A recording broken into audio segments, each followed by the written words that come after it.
ఇంత ఎలివేషన్ ఇవ్వడం మనోడికి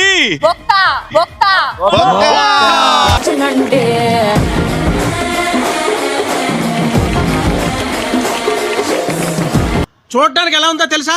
వాళ్ళందరూ చోట చేరి మాకు పని లేదు అని ప్రపంచానికి చాలా కలర్ఫుల్ గా చెప్తున్నట్టుంది.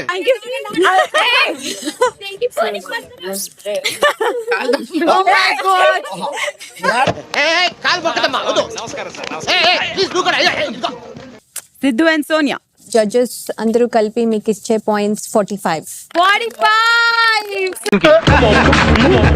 కంగ్రాట్స్ రావు గారు, మీరు డే బై డే దినదినాభివృద్ధి చెందుతున్నారు. నంబర్ 1 పొజిషన్ కి వచ్చేసారు. అన్నిటికన్నా ముఖ్యంగా మీరు పెళ్లి చేసుకోవడం, ఈ రోజే మీరు గోల్డెన్ కపుల్ అవ్వడం ఏంటోనండి అలా కుదిరేసింది.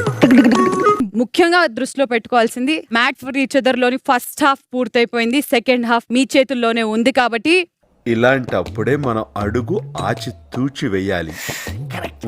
ఈ ముగ్గురులోంచి మీరు ఎవరిని సేవ్ చేసి ఎవరి జర్నీని లవ్ మ్యాన్షన్ లో కంటిన్యూ చేయాలనుకుంటున్నారు?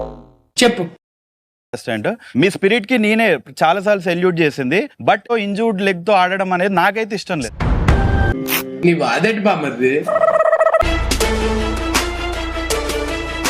Priyanka and Shiva.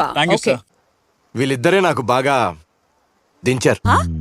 Master and Neetu. Priyanka మీరిద్దరు మంచి ఫ్రెండ్స్ అయిపోయినట్టున్నారు. వీడితోనా సమస్య లేదు, అవకాశం కోసం ఎదురు చూస్తున్నాం. ఉన్నారు కానీ బట్ అతను ఎంత పోగొట్టుకొని కూడా లెగ్ ని మళ్ళీ దాన్ని రికవర్ చేసుకొని ఆడాలన్న తపన చాలా బాగా నచ్చింది. నీలో ఉన్న కసి